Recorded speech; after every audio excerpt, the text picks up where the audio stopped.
아멘. 네, 오늘도 예배 자리에 나오신 청년 여러분 모두를 주님의 이름으로 환영하고 축복합니다.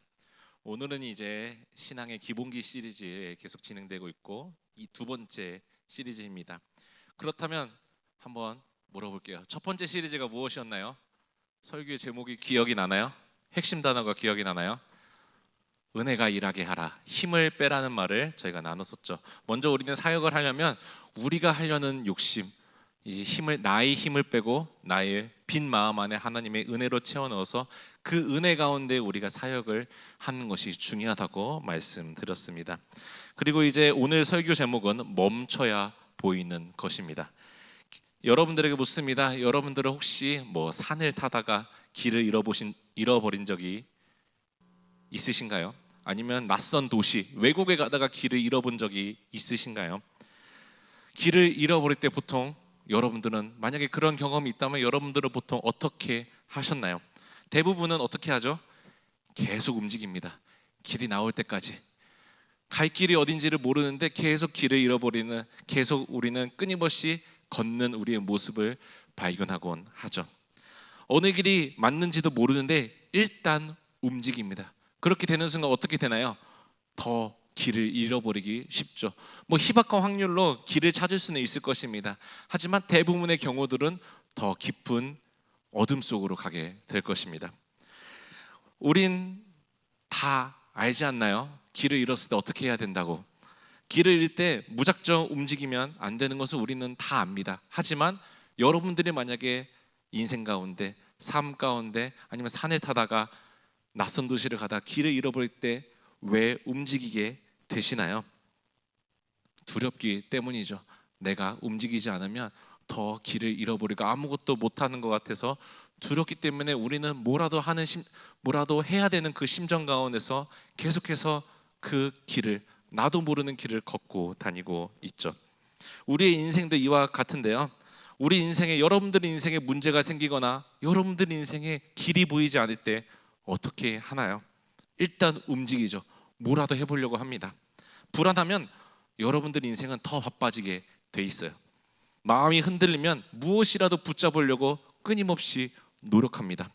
진로가 불안하면 어떻게 하나요? 바로 자격증이 뭐가 더 필요하지? 내가 어떤 스펙이 더 필요한지 이것부터 먼저 찾고 있는 우리의 모습을 발견합니다. 여러분들이 인생의 친구와의 관계, 가족과의 관계가 어려워지면 어떻게 하나요?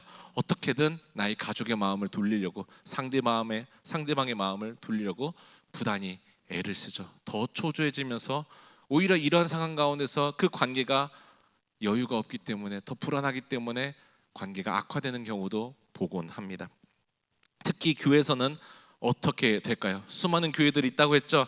제가 건강한 교회, 아니면 조금 건강하지 않는 교회, 그런 얘기들을 몇 번 나눈 적이 있습니다. 교회 사역이 잘 안 되고 교회가 불안하면 어떻게 되는지 아시나요? 어떻게 될 것 같나요? 우리 교회는 이러한 특징은 보이지가 않아요. 만약에 교회가 불안하거나 성도수가 줄으면 어떡하지? 우리 교회가 흔한 말로 이제 쇠퇴하면 어떡하지? 라고 불안에 떨 때 교회는 어떻게 할까요? 행사를 만듭니다. 자극적인 이벤트, 프로그램을 부단히 만들고 있습니다. 그리고 그러한 교회들을 보통 요즘 한국 교회들은 백화점 교회라고 합니다. 어떠한 뚜렷한 목회 철학과 목회 방향성이 없이 모든 게 다 있는 거예요. 누가 다 좋아할지 모르니까 목회 철학과 방향성 없이 말씀을 기반하지 않고 그저 모든 것을 다 즐길 수 있는 그런 백화점 같은 교회들을, 이 불안한 교회의 특징을 가지고 있는 것이죠. 이러한 우리의 불안과 행동에는 그렇다면 어떠한 마음이 숨겨져 있을까요?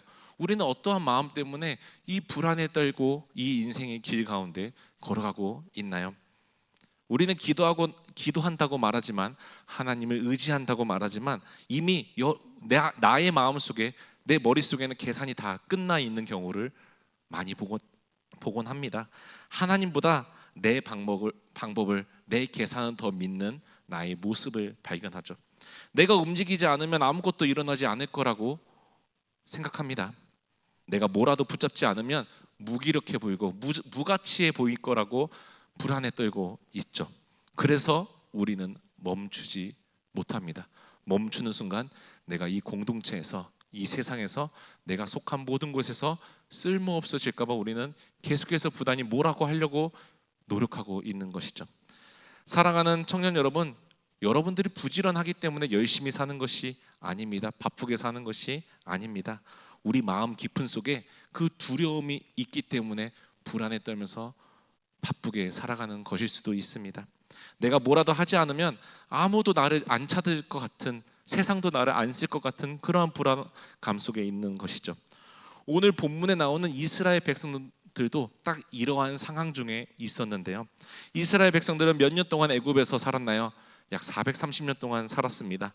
이들이 처음부터 애굽의 노예로서 살아간 것이 아니었죠. 이제 바로 왕에게 총애를 받던 요셉을 통해서 야곱의 일가가 모두가 다 이제 애굽으로 이주하게 되었습니다. 처음에 이 바로의 왕의 충분한 서포트와 도움을 받던 이스라엘 백성들은 너무나도 잘 살고 있었죠. 평화롭게 살았습니다. 하지만 바로 왕이 죽고 새로운 바로 왕이 이제 즉위하자 어떻게 되었나요? 이제 이 이스라엘 백성들이 커져버린 영향력이 나중에는 이 바로 왕, 나 자신을 위협할 거라는 불안감이 있었죠. 그래서 그들을 이제 노예로 전락시켜 버립니다. 이 야곱의 후손들을 다, 이스라엘 백성들을 다 이제 노예로 사용하게 되었죠. 이제 그들이 처음부터 누리게 된 애굽에서의 자유는 이제 없어졌습니다. 태어났을 때부터 노예가 되었고, 나의 부모님도 노예가 되었고, 내가 나중에 낳을 나의 자식조차 이제 애굽에서는 노예의 신분으로 살아가게 된 것이죠. 그때 하나님은 이스라엘 백성들의 부르짖음을, 그 신음하는 소리를 들으셨습니다. 그래서 누구를 세웠나요? 모세를 세웠죠. 모세를 통해 이제 이스라엘 백성들을, 노예에 종살이 했던 이스라엘 백성들을 출애굽시키셨습니다. 한번 상상해 보기 바랍니다. 이제 종살이 했던 430년, 뭐 몇 년 동안 할지는 모르겠지만 그렇게 오랜 기간 동안 나의 할아버지, 나의 증조 할아버지까지 노예였는데 이제 이 노예의 세상에서 해방되었어요. 이제 자유를 누릴 수 있게 된 것입니다. 얼마나 기뻤을까요? 더 이상 나는 채찍질에 안 맞아도 되고 매일 힘든 고역을 안 해도 되는 상황에 놓여진 것이에요. 하지만 그들에게 한 가지 문제가 있었는데요. 무엇인가요? 그들은 몸은 자유의 몸이 되었는데 이 마음 안에 생활 습관은 애굽의 종의 습관을 계속해서 가지고 있었던 거예요. 자유를 얻었지만 여전히 노예의 사고방식을 가지고 있었던 것이었죠. 당시 애굽에서 약속의 땅인 가나안으로 가는 것은 너무나 빠른 길이 있었어요. 금방 이제 몇 주면 갈 수 있는 길이 있었는데 하나님은 그 길로 이스라엘 백성들을 인도하지 않으셨어요. 그리고 하나님은 어디로 인도했나요? 홍해와 광야의 길로 인도해 내셨습니다.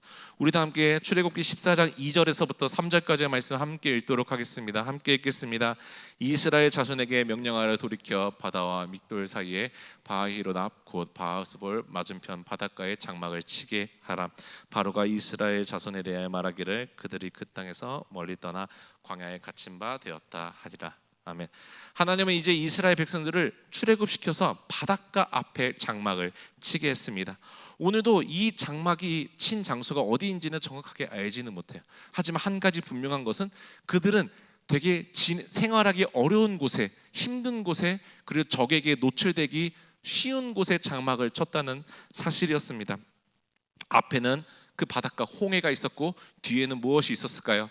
애굽이 있었습니다. 양옆으로는 어디로 갈 곳이 없었습니다. 단 두 가지 길밖에 없었습니다. 앞에는 홍해, 뒤에는 애굽. 그 소식을 들은 바로 왕은 어떻게 생각했을까요? 이제 그들이 바다 앞에 그 힘든 생활하기 어려운 곳에 장막을 쳤다는 소식을 듣고 바로 왕은 어떻게 생각했을까요? 그들이 길을 잃었다. 그들이 이제 광야에 갇혔구나. 그래서 어떻게 했나요? 수많은 병거와 말과 전차를 끌고 이스라엘 백성들을 추격하기 시작했습니다. 여러분들 혹시 말을 탄 적이 있나요? 제주도나 아니면 어디 다른 국내나 해외에서 말을 타보신 적이 있으신가요? 저희가 이제 몽골 해외 선교 때 거의 마지막 한 해쯤에 다 같이 말을 탄 적이 있어요. 그때 선교사님이 이런 말을 했는데요. 징기스칸이 어떻게 이 많은 영토를 점령했냐면 말의 힘이 있었대요. 말이 수천 마리, 수만 마리가 한꺼번에 진격을 하면서 말 발굽 소리를 내면 땅이 울린대요. 그래서 이 적군들이 이 숫자에서 겁먹는 게 아니라 이 말발굽 소리가 다 가까이 들어오는 그 소리에, 그리고 땅에 울리는 소리에 이미 겁을 먹고 이 몽골 사람들이 징기스칸 군사들이 승기를 쉽게 잡을 수 있었다고 합니다. 이제 그러한 말발굽 소리들이, 땅에 울리는 소리가 서서히 이스라엘 백성들 앞에 들리기 시작한 거예요. 그 상황에서 이스라엘 백성들의 반응은 어떠했나요? 10절은 이렇게 말씀합니다. 함께 읽겠습니다. 바로가 가까이 올 때 이스라엘 자손이 눈을 들어 본즉 애굽 사람들이 자기들 뒤에 이른지라 심히 두려워하여 여호와께 부르짖고. 아멘. 이스라엘 백성들의 반응은 어떠했나요? 두려워했죠. 두려울 수밖에 없죠. 서서히 땅이 울리고 소리가 가까워지는, 나를 채찍질하던, 나를 심한 고역과 나를 욕하던 사람들이, 나를 인간 취급 안 했던 사람들이 이제 나를 잡으러 오고 있는 것이죠. 앞에는 바다가 있었습니다. 건널 수도 없는 광활한, 너무나도 넓은 바다가 있었죠. 갈 곳은 뒤밖에 없는데 뒤는 가면 다 죽거나 다시 노예로 끌려가게 된 것이죠. 그리고 그렇다면 이제 이스라엘 백성들의 문제가 무엇일까요? 이 두려움 앞에 그들의 영적 시야가, 그들이 바라보는, 하나님께 바라보는 시야가 가려지게 되는 것이었습니다. 이스라엘 백성들은 출애굽하기 전에 출애굽을 통해서 무엇을 봤나요? 하나님의 놀라운 능력을 여러 가지가 봤죠. 10가지 재앙, 이 나일강이 피로 변하는 것을 보았고, 그리고 애굽 땅에 피, 개구리, 이 파리, 메뚜기, 흑암을 본 하나님의 그 전지전능하심을 직접 두 눈으로 본 백성들이 바로 이스라엘 백성들이었어요. 유월절나 어린 양의 피가 발려진 집은 이 패스오버, 죽음이 피해간다는 것도 직접 경험하게 되었죠. 하지만 그러한 하나님의 은혜의 경험이 어떻게 되었나요? 두려움 때문에 그 은혜의 경험이 사라지게 된 것이었습니다. 두려움이 커지자 내 앞에 있던 그 크신 하나님이 두려움 앞에 작아지기 시작한 것이었죠. 사랑하는 청년 여러분, 두려움에는 이러한 힘이 있습니다. 두려우면 지금 내 앞에 있는 문제만 더욱더 크게 보입니다. 지금까지 하나님이 나의 인생을 어떻게 이끌어왔는지를 까먹게 되는 것이죠.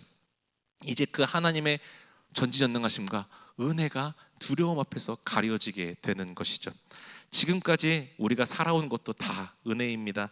교회를 다니고 여러분들이 지금 여기서 찬양하고 예배드리고 하나님을 믿을 수 있는 것조차도 은혜입니다. 하지만 여러분들의 인생에 취업을 준비하면서 직장 생활을 하면서 가정 앞에 어려움을 만나면 어떻게 되나요? 그 은혜가 가려집니다. 그 불안과 두려움과 어려움 상황 가운데 지금까지 은혜는 모두 사라진 것처럼 느끼게 되는 것이죠. 지금까지 하나님이 나를 어떻게 이 자리까지 이끌어 왔는지에 대한 것이 보이지 않기 시작합니다. 그리고 하나님에게 이렇게 말하죠. 주님, 이번에는 안 될 것 같습니다. 이번에는 하나님도 내 삶을 해결해 주실 방법이 없는 것 같습니다. 이번 문제는 내 인생이 너무나도 큰 것 같아요. 하나님이 해결할 수조차 없을 정도로 이 문제는 너무나도 큰 것 같아요 라고 주님께 나아가는 우리의 모습을 보게 되는 것이죠. 이스라엘 백성들도 이와 같이 반응한 것입니다. 그리고 또 어떠한 반응을 했나요? 이제 모세와 하나님 앞에 불평불만을 하기 시작한 것이죠. 우리 다 함께 12절의 말씀 한 목소리 읽도록 하겠습니다. 함께 읽겠습니다. 우리가 애굽에서 당신에게 이른 말이 이것이 아니냐 이르기를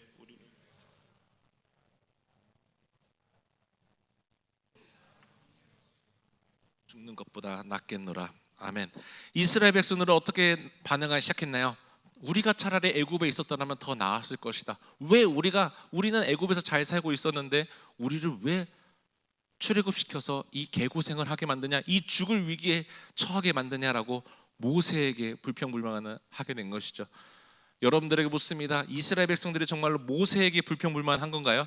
아니면 모세를 통해 이끄신 하나님에게 불평불만을 하는 것인가요? 하나님에게 불평불만을 하는 것이었습니다. 한번 생각해 보세요.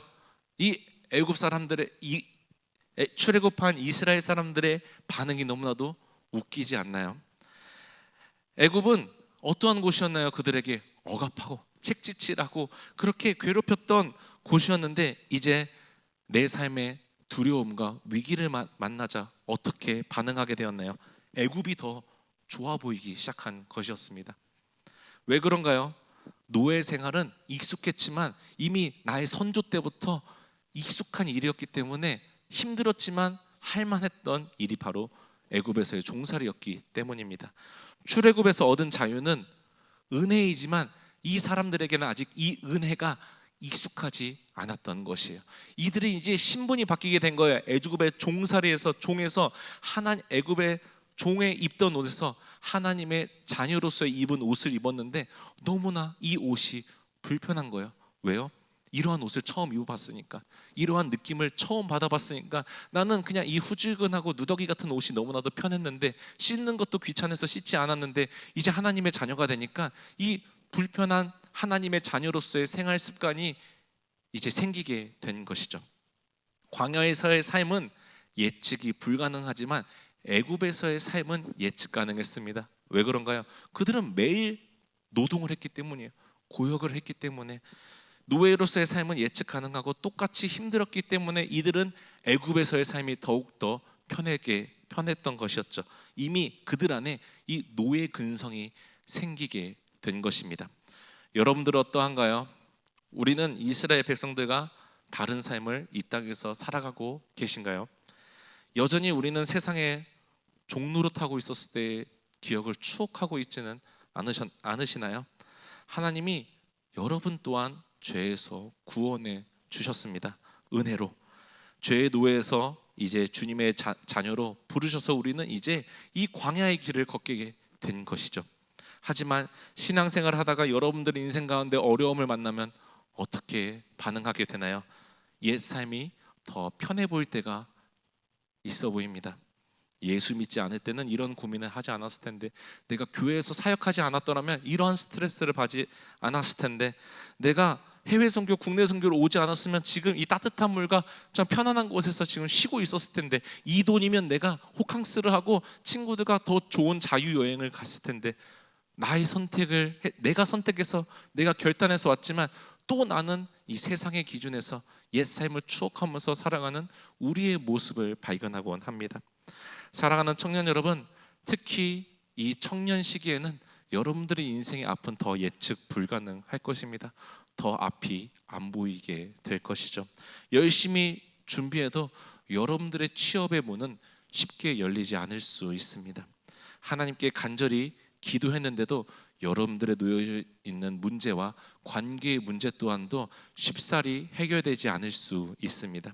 믿음으로 선택했는데 결과가 기대와 다를 수도 있는 것이죠. 다른 사람들은, 내 옆에 있는 사람들은, 교회 다니지 않는 사람들은 오히려 더 잘 살고 형통하게 탄탄대로 살아가는 것 같은데, 나만 내 인생 앞에 거대한 홍해가 가로막고 있는 것처럼 두렵기도 할 것입니다. 그리고 여러분들 뒤에는 무엇이 쫓아오고 있나요? 그 두려움이 계속해서 땅을 울리는 소리와 말발굽 같은 소리로 여러분들을 쫓아오고 있습니다. 너는 늦었다, 실패했다, 지금이라도 열심히 노력해야 하는데 잠잘 시간이 없다, 더 부단히 노력해라, 남들보다 두 배 더 노력해서 너는 구원받을 자격을 얻어라. 이렇게 세상은 여러분들에게 계속해서 말할 것입니다. 앞으로 갈 수도 없고 뒤로 돌아갈 수 없는 그러한 진퇴양난의 그 상황에 여러분들은 놓여지게 될 것입니다. 그때 우리는 무엇을 해야 하나요? 여러분들은 무엇을 할 수 있나요? 그런 상황 속에서도 이스라엘 백성들은 제가 서두에 말했던 것처럼 그 길을 잃었을 때, 갈피를 찾지 못했을 때 무엇이라도 하려고 했습니다. 애굽으로 돌아가든지 도망가든지 모세를 원망하든지 하나님을 저주하든지, 이 사람들은 무엇이라도 할 수 있는 마음에 이러한 반응이 나오게 된 것입니다. 어떻게든 이 상황을 해야 된다는 그 강박관념에만 빠져 있던 것이었습니다. 그런 백성들에게 모세는 어떻게 말씀하나요? 우리 다 함께 13절의 말씀을 한 목소리 읽도록 하겠습니다. 함께 읽겠습니다. 모세가 백성에게 이르되 너희는 두려워하지 말고 가만히 서서 여호와께서 오늘 너희를 위하여 행하시는 구원을 보라. 너희가 오늘 본 애굽 사람을 영원히 다시 보지 아니하리라. 아멘. 모세는 어떻게 말씀하나요? 가만히 서서, 너희는 가만히 서 있으라고 말씀합니다. 이 말은 상황을 포기하라는 말인가요?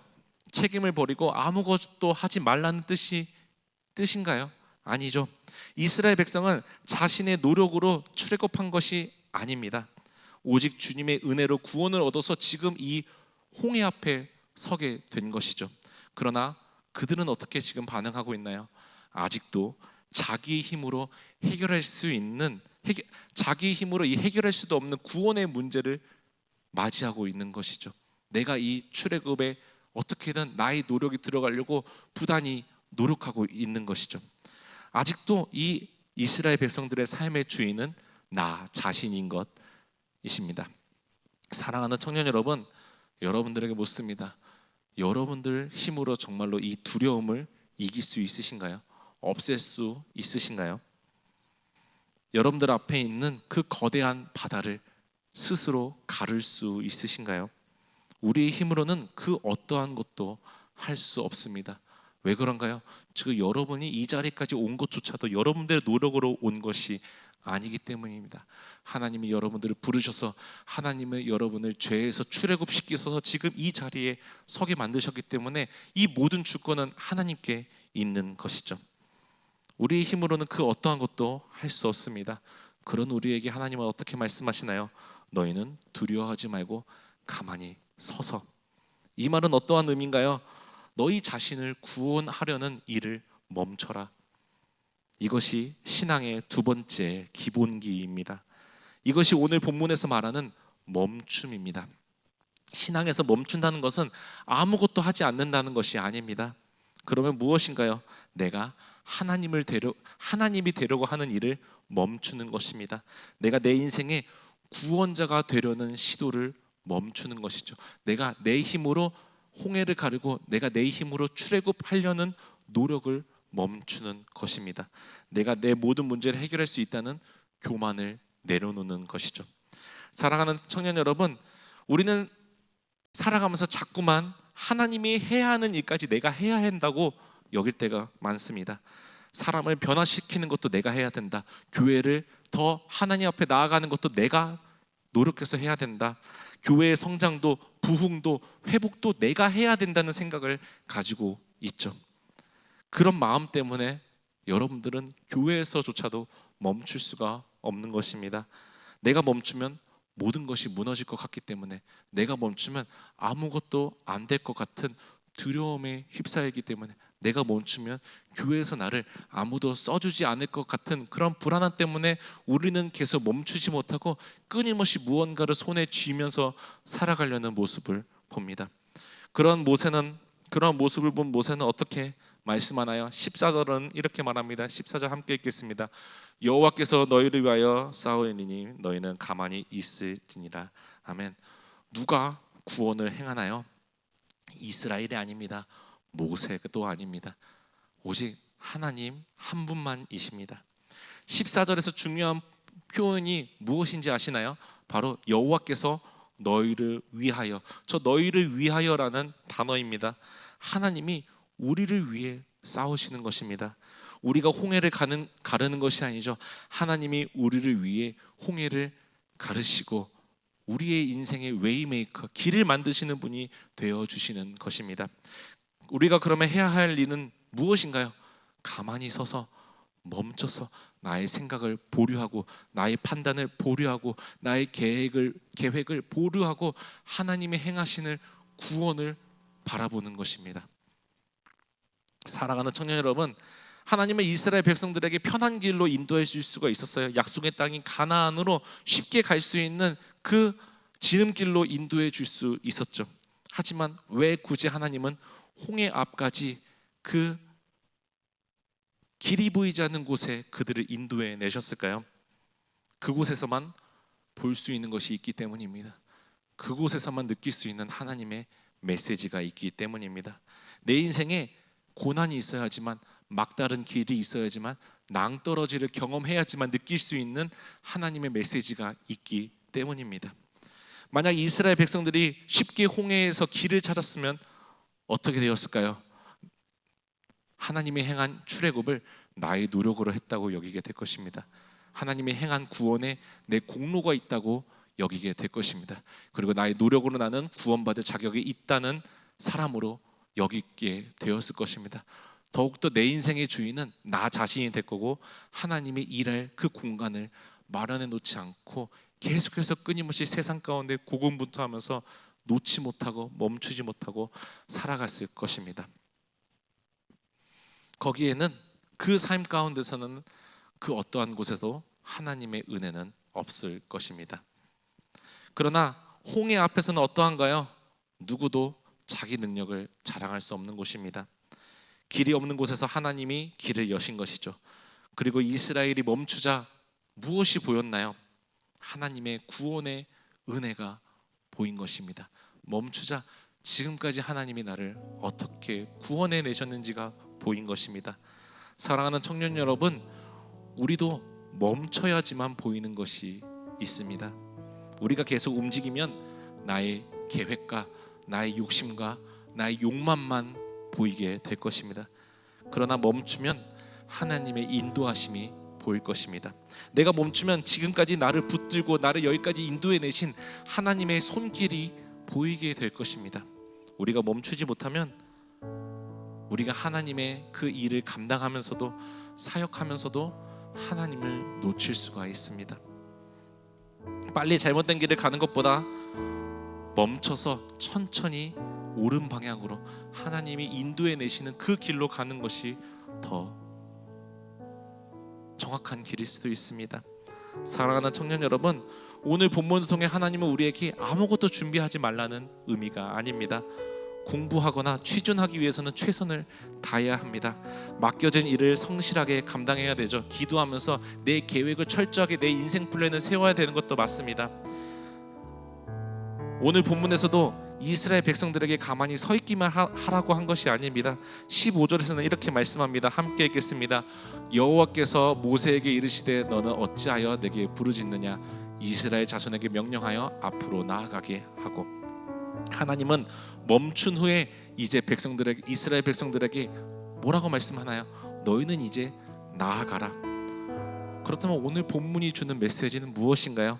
먼저 멈추는 것이 중요하고요, 나의 뜻, 나의 생각, 나의 계획을 멈추고 그 다음에 무엇을 따라가야 하나요? 하나님의 명령을 따라가야 됩니다. 하나님의 말씀에 순종하며 반응하며 나아가야 되는 것입니다. 이 순서가 중요합니다. 하나님 앞에 먼저 멈추지 않고 나아가면 나의 고집이 됩니다. 나의 객기가 됩니다. 하지만 하나님 앞에 멈춘 듯 나아가면 무엇이 되나요? 순종이 됩니다. 하나님의 말씀을 듣기 위해서는 먼저 멈춰야 됩니다.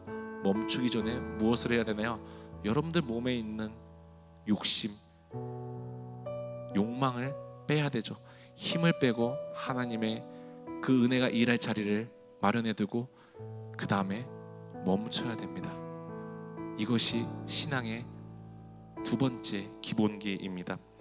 그러면 우리는 어떻게 하면 멈출 수 있을까요? 두 가지만 기억하길 바랍니다. 사람을 판단하기 전에, 하나님의 계획을 판단하기 전에 일단 멈추세요. 사역을 감당하면 우리가 기대하거나 계획했던 거와 많이 다를 수가 있습니다. 여러분들이 앞으로의 사역을 감당할 때, 또 행원교회 국내 선교를 갈 때 우리가 계획했던 3박 4일 그 짧은 프로그램이지만 우리의 계획대로 절대 되지 않을 수 있습니다. 날씨 때문에, 어떠한 상황 때문에 행원교회 아이들이 못 올 수도 있어요. 우리끼리 이 국내 선교를 해야 될 수도 있어요. 그럴 때 여러분들은 시험 안 당할 자신 있습니까? 행원교회 청소년들이 45명에 한 명도 못 온대요. 그럼에도 우리는 그 자리에서 여러분들은 하나님의 사역 국내 선교를 할 수 있겠어요? 어려움을 느낀다고요? 그럼 멈추지 못해서입니다. 나의 계획으로, 나의 생각으로 이 국내 선교를 준비했기 때문입니다. 그저 멈추고 하나님의 뜻이 무엇인지를 먼저 생각해야 됩니다. 여러분들을 통해서 아이들을 바꿀 거라는 기대조차 하지 말아주세요. 우리는 그저 복음의 씨앗을 심고 물을 주고 열매 맺으시는 분은 하나님이십니다. 그저 우리는 하나님이 우리에게 맡겨주신 그 사역만 열심히 감당하면 돼요. 그 뒤의 결과는 하나님이 알아서 하실 것입니다. 하나님은 우리가 보이지 않는 곳에서 역사하고 계십니다. 그것이 바로 미시오 데이, 하나님의 선교입니다. 우리가 판단하려고 하지 마요. 하나님의 선교를 그저 그 하나님의 선교에 떠나기 전까지 최선을 다해서 그저 그 선교의 여정에 여러분의 몸을 맡기세요. 청소년들이 못 와도 돼요. 그것 또한 하나님의 선교입니다. 그것을 통해서 하나님이 주실 은혜가 있을 것입니다. 갑자기 물이 안 나올 수도 있어요. 여러 가지 열악한 환경에 있을 수도 있어요. 그것 또한도 하나님의 선교입니다. 그것을 통해 여러분들에게 주시는 하나님의 말씀이 있을 것입니다. 일단 먼저 판단과 하나님을 판단하려는 그 마음조차를 멈추고 그 다음에 하나님의 시선으로 여러분들의 사역과 그 선교를 바라보길 소망합니다. 두 번째는 바로 결과를 여러분들이 내려는 마음을 멈춰야 합니다. 사역을 하다 보면 여러분들이 원하는 기대를, 그 열매들을 기대할 때가 있어요. 찬양팀은 내가 찬양을 하면 누군가는 울어야 되지, 누군가는 손을 들고 찬양을 해야지, 누군가는 통성으로 기도해야 되지, 그런 마음이 들 때가 있어요. 사역팀 모두가 다 마찬가지입니다. 나의 사역을 통해서 어떠한 반응을 기대하는 때가 있을 것이에요. 반응이 없을 수도 있어요. 하지만 나중에 하나님은 그 모든 것을 사용하셔서 하나님의 때에 열매를 맺게 하실 것입니다. 바쁘게 움직여야만 할 것 같고 큐티 나눔이 이 국내 선교 때 풍성해야 될 것 같은 그 생각을 가질 때가 있을 것이에요. 누군가 변화해야지만 나의 선교가, 나의 사역이 의미가 있을 거라고 생각할 수도 있을 것입니다. 그러나 제가 예전에 말했죠. 실패한 선교는 선교 자체를 하지 않는 것이 실패한 선교입니다. 그러면 성공한 선교는 무엇인가요? 그저 순종하면서 그 하나님의 선교에 동참하는 것입니다. 반응이 없다고 해서 선교가 실패하는 것이 아닙니다. 내가 섬기는 사역에 대한 평가와 변화된 사람이 없다고 해서 그 사역이 무가치한다는 것이 아닙니다. 우리는 그저 복음의 씨앗만 뿌리면 되는 것입니다. 그러므로 여러분들이 사역을 끝날 때, 시작할 때, 그리고 국내 선교를 떠나고 마지막에 끝날 때 그냥 주님 앞에 이러한 고백이 여러분들 입술을 통해서 나왔으면 좋겠습니다. 주님, 저는 사랑했고 최선을 다해 복음만을 전했습니다. 제가 할 수 있는 작은 순종을 주님께 드렸습니다. 이 행원교회 청소년들의 마음과 청년부 공동체에 있는 청년들의 마음과 이후의 열매는 온전히 주님께 맡깁니다.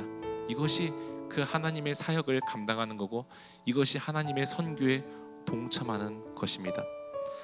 사랑하는 청년 여러분, 우리의 사역과 선교의 목표는 눈에 보이는 변화가 있는 것이 아닙니다. 사람을 바꾸는 것이 아니죠. 한 영혼을 진심으로 사랑하고 하나님이 맡겨주신 그 사역을 성실하게 감당하기만 하면 하나님이 그 다음에 역사하실 것입니다. 하나님이 우리를 위해 일하실 것입니다. 일이, 여러분들의 사역이 만약에 잘 되었을 때도 멈춰야 됩니다. 아이들의 반응이 좋고 여러분들이 짠 프로그램과 행사 모두가, 예배가 다 너무나 은혜 가운데 진행됐는데 그때 멈춰야 됩니다. 나의 욕심을 내려놓고, 내가 드러나려는 그 욕망을 내려놓고 내가 잘해서 이런 결과가 나왔다고 생각하지 않아야 합니다. 우리가 한 것은 그냥 하나님 앞에 작은 순종일 뿐입니다. 모든 열매는 하나님께서 주신다는 것을 늘 기억하면서 사역을 감당하길 소망합니다.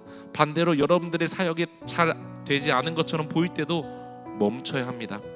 내가 부족해서 나 때문에 선교를 망쳤다고 생각하는 그 생각조차도 멈춰야 합니다. 스스로 정죄하지 마세요. 스스로 여러분들의 인생을 판단하지 말고 여러분들 스스로를 무가치하다고 느끼지 말아 주세요. 그 생각 역시 내가 사역의 주인이라고 생각하는 마음에서 비롯되는 것입니다. 사역의 주인은 하나님이십니다. 우리가 완벽하기 때문에 쓰임받는 것이 아닙니다. 여기 있는 임원들, 리더들, 셀리더, 찬양팀 누가 완벽해서 쓰임받나요? 다 부족한데 그저 그 하나님의 부르심에 순종하는 마음으로 이 사역의 여정, 선교의 여정에 우리는 동참하는 것입니다. 그래서 우리는 계속해서 이제 이 신앙의 기본기에 대해서 나누고 있는데요. 신앙의 기본기는 내가 끊임없이 무언가를 증명하는 것이 아닙니다. 멈추어서 하나님의 구원을 바라보는 것입니다. 하나님의 일을, 주가 일하시는 것을 바라보는 것입니다. 하나님이 우리를 위해 일하시는 것을 멈춰서 바라보시기 바랍니다. 여러분들의 인생의 길 가운데 헤매고 있으신가요? 일단 멈춰서 하나님이 나를 어디로 인도해 내시는지를 먼저 구하길 바랍니다. 나의 몸에 힘을 빼고, 하나님, 내가 어디로 가야 됩니까? 내가 지금 내 인생 가운데 무엇을 해야 되나요? 내가 이 사역을 통해서 무엇을 할 수 있나요? 내가 어떻게 해야지 이 사역을 온전히 주님께 맡겨드릴 수 있나요? 먼저 멈춰서 하나님께 구하길 소망합니다. 멈춰야지만 하나님이 일하는 것을 볼 수 있습니다. 멈춰야지만 내 삶의 여유가 생기고 내 신앙의 여유가 생겨서 하나님을 묵상할 수 있는 시간이 생기게 되는 것입니다. 여러분들의 인생에는 하나님을 묵상할 수 있는 시간이 얼마나 있나요? 너무 바쁘게 살아가고 있지 않으신가요? 너무 쓸데없이 바둥바둥 이 세상에서 나의 가치를 증명하려고 하나님조차도 묵상하는 시간이 없지 않나요? 어떤 청년들은 이 큐티를 하고 말씀 묵상하면 시간이 없다고 말해요. 정말로 시간이 없어요. 너무나도 바빠요. 정말로 바빠요? 정말로 30분이라도 하나님께 내어드릴 수 있는 시간이 없나요? 여러분들 스스로에게 물어보세요. 하나님을 의지한다면서요. 교회 다니면서 하나님을 나의 구주라고 고백한다면서요. 근데 왜 내 인생에 30분조차도 10분조차도 그 성경 한 구절, 그 몇 초라도 하나님에 대해서 묵상할 수 있는 시간이 없으신가요? 내 불안감 때문에 지금까지 하나님이 나를 여기까지 어떻게 이끄셨는지를 보이지 않기 때문입니다. 멈춰보세요. 멈추고 하나님을 먼저 묵상하고 그 다음에 하루를 살아가 보세요. 그러면 하나님의 길이 보일 것입니다. 여러분들에게 이끄시는 그 구원의 길이 보이게 될 것입니다. 국내 선교도 마찬가지입니다. 먼저 나의 생각과 판단을 다 내려놓고 그 선교를 하나님의 마음으로, 하나님의 사랑으로 이 행원교회 청소년들과 이 선교를 바라보길 원합니다. 그러면 여러분을 향한 하나님의 계획이 보이실 것입니다. 여러분들을 부르신 하나님의 그 부르심의 목적을 발견하게 될 것입니다. 바라옵기는 이 사역을 통해서, 국내 선교를 통해서, 앞으로 여러분들 모든 사역을 통해서 이 기본기를 먼저 점검하고 나가시길 바랍니다. 앞으로 제가 2번 더 할 건데요, 먼저는 힘을 빼고 그 다음에 멈추고, 여기까지 먼저 이번 한 주 살아내 보세요. 정말로 내 인생에 단 10분이라도 30분이라도 하나님께 드릴 수 있는 시간이 없는지를 스스로에게 정말로 점검해 보세요. 왜 나는 바쁘지? 바쁘다고 여러분들의 취업의 문제, 인생의 문제가 해결이 되는 것이 아닙니다. 길이 없다고 생각했던 그 자리에서 길이 되시는 예수님을 멈출 때 보이게 될 것입니다. 그리고 그 신앙의 여정을, 그 기본기를 잘 쌓아가면서 정말로 나의 어떠한 신앙의 어려움이 만날 때도 이것을 기억하면서 힘을 빼고 하나님의 은혜가 일하게 하고 그 다음에 멈추고 하나님의 행하시는 구원을 바라보는 저와 여러분 모두가 되기를 주님의 이름으로 간절히 소망합니다. 이 시간 함께 말씀을 기억하면서 이 찬양을 부르기 원합니다.